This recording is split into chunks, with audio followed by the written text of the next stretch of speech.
Inilah bentuk dari kebersamaan. Inilah merupakan bentuk dari kepedulian di antara satu sama lain. Bukan hanya umat Islam, tapi umat-umat lain pun ya, ada istilah berbagi, ada istilah tali kasih. Kita ada istilah agama sedekah jariah. Itu adalah wakaf. Nah, maka oleh sebab itu kita bersyukur ya kepada Allah Subhanahu wa taala bahwa kehadiran pemerintah ya, telah mengeluarkan Undang-Undang Nomor 41 Tahun 2004 dan Peraturan Pemerintah Nomor 42 Tahun 2006 tentang perwakafan. Jadi pemerintah negara dalam hal ini ya ingin benar-benar bahwa potensi ekonomi keumatan, potensi kepedulian antara satu sama ini digali. Ini salah satunya adalah penggaliannya melalui perwakafan. Beda antara undang-undang zakat dengan undang-undang wakaf. Kalau zakat yang kita kenal yang sudah berjalan, alhamdulillah berjalan dengan baik ya. Kalau Basnas ya jelas itu adalah merupakan rukun Islam, ya rukun Islam yang wajib dilaksanakan oleh setiap umat muslim. Dan para mustahiknya pun sudah jelas 8 as. Nah, sementara wakaf ini adalah merupakan bentuk dari kepedulian seseorang orang muslim dengan umat lain, khususnya umat yang berada di antara satu sama lain. Nah, bagaimana saya contohkan? Ya, apa beda antara wakaf, zakat, infak dan sedekah? Ya, kalau zakat itu harus hisab, haul, kemudian mustahiknya sudah jelas. Infak dan sedekah itu merupakan sunnah. Ya, itu kapan saja bila kita ada, bahkan melakukan senyum kepada orang lain pun merupakan sedekah. Wakaf itu adalah investasi. Ya, wakaf itu adalah investasi dunia, investasi akhirat. Mengapa dikatakan wakaf itu adalah investasi dunia dan investasi akhirat? Karena investasi dunia, ya, barang yang kita wakafkan itu apapun bentuknya, tanah, gedung, ya, apalagi berupa yang lain-lainnya berupa benda ataupun uang, itu tidak akan habis, ya, dan dia akan tumbuh berkembang. Hasil pertumbuhan dan perkembangan wakaf itu ya, yang kita investasikan itu kita gunakan untuk kemaslahatan umat. Kalau ada madrasah misalnya ya yang memang betul harus dibantu ya, maka wakaf bisa hadir di sana. Ada pembangunan masjid yang perlu dibantu ya, maka wakaf pun bisa. Ada gereja yang perlu dibantu, wakaf pun bisa. Nah, maka oleh sebab itu bapak-bapak dan saudara sekalian ya, karena wakaf ini yang melahirkan undang-undang ini adalah berasal usulannya adalah dari Kementerian Agama, kementerian kita ya, maka siapa lagi yang harus merealisasikan undang-undang itu di masyarakat? Tidak mungkin orang lain, tidak mungkin kementerian kementerian pendidikan ya, tidak mungkin kementerian perdagangan, tidak. Mereka punya tugas-tugas fungsi yang lain. Tinggal kita selaku jajaran Kementerian Agama ya, yang wajib mempunyai rasa kepedulian untuk mengembangkan perwakafan itu. Nah, maka oleh sebab itu alhamdulillah sebetulnya BWI ini bapak-bapak sudah terbentuk sejak lahirnya undang-undang sejak tahun 2004. Ya, di Provinsi Sumatera Selatan sudah berapa kali periode pergantian pengurus ya. Dan alhamdulillah saya diamanati oleh Bapak Kakanwil ya untuk menjadi ketua BWI perwakilan Provinsi Sumatera Selatan. Maka setelah mendapatkan amanah itu ya, dengan bismillah saya wakafkan diri untuk mengembangkan perwakafan ini di Provinsi Sumatera Selatan. Nah, ya, apa program yang harus kita lakukan? Program yang kita akan lakukan, kita akan melihat ya, kita akan memberikan contoh ya, bahwa kalau kita duduk bersama bergotong royong secara bersama-sama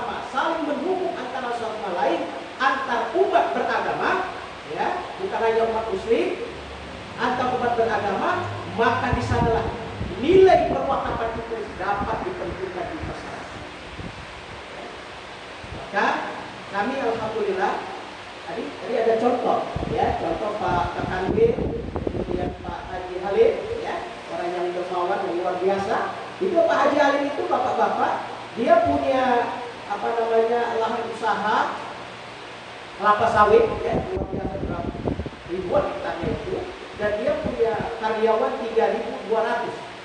3.200 itu seluruh karyawan setiap bulan berwakaf 100.000. Hasil wakaf karyawan itu dikumpulkan, dibangunkan masjid. Hasil karyawan bulan tahun ini dibangunkan ini, tahun ini dibangunkan ini, sehingga masjid-masjid yang beliau dirikan itu ada 42 masjid yang tersebar di provinsi Sumatera Selatan. Salah satunya itu di Masjid Al-Falah di Rajawan. Itu semuanya adalah wakaf dari karyawan Bapak Haji. Tanahnya adalah tanah wakaf. Ya. Dan dananya juga ada dana bersumber dari wakaf. Beliau juga membantu pondok pesantren, membantu pendirian madrasah, membantu ibadah-ibadah sosial lainnya, pembangunan jalan, ya. Kemudian untuk penerangan lampu dan sebagainya. Itu beliau lakukan. Dan alhamdulillah ketika kita sosialisasi bapak-bapak ya, beliau langsung berwakaf sejak ada pelantikan BWI kemarin, beliau langsung wakafkan uang, itu tidak seberapa. Bahkan ketika kita datang mengikrarkan wakaf kepada beliau, beliau langsung ya, mengatakan, saya akan wakafkan tanah 10 hektar ya, kepada PBI sebagai nazirnya dan beliau sebagai wakilnya. Dan alhamdulillah bapak-bapak, ibu-ibu ya, tanah itu nanti akan dibangun rumah sakit BWI Provinsi Sumatera Selatan. Dananya dari mana? Kita akan kerjasama. Alhamdulillah kita sudah lapor kepada BWI Pusat ya, beliau menanggapi bahwa ada ya, perhimpunan perwakafan di Emirat Arab.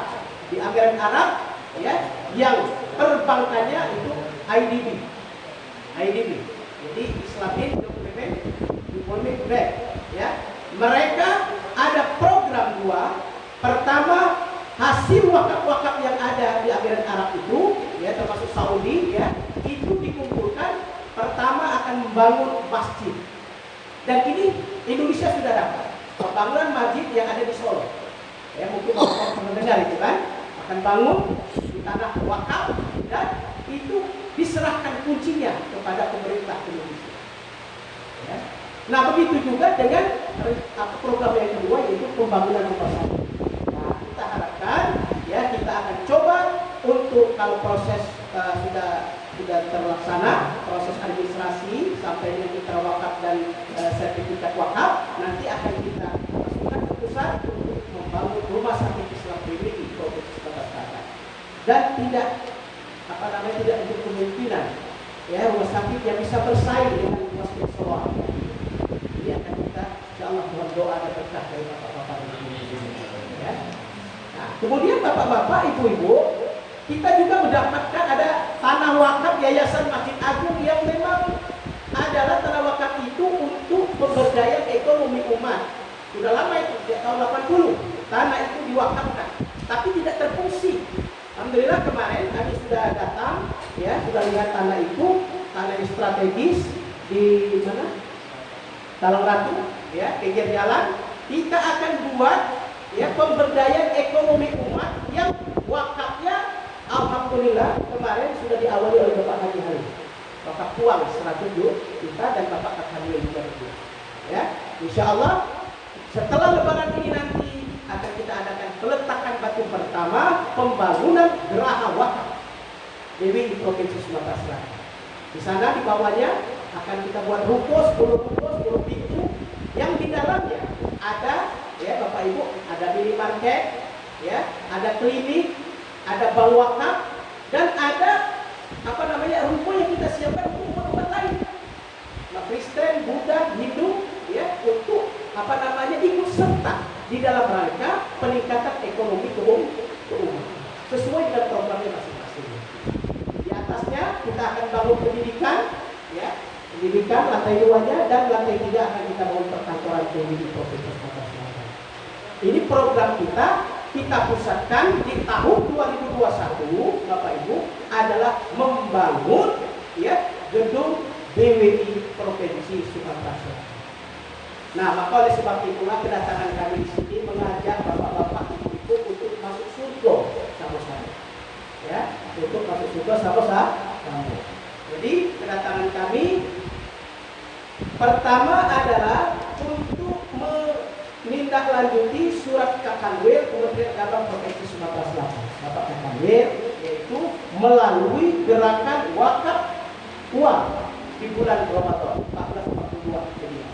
Ya, wakaf uang ini Bapak Ibu tidak ditentukan berapa dan sebagainya, seikhlasnya dengan niatan wakaf. Nanti kalau masing-masing sakit sudah terkumpul, ya disatukan, kemudian tugas PWI nanti akan mengikrarkan di kabupaten kota yang di atas 500 diikrarkan, ya 6.000, ya diikrarkan, kemudian yang kedua dikumpulkan di kabupaten, nanti akan diikrarkan juga di provinsi Sumatera Selatan. Ya, akan disaksikan langsung oleh Bapak Kapolri. Nah, gunanya untuk apa? Gunanya salah satunya adalah untuk pembangunan gedung GWI Provinsi Sumatera Selatan. Nah, program kita di tahun 2021 ya, nanti kita secara alhamdulillah besok hari Jumat sudah ada konsultan datang untuk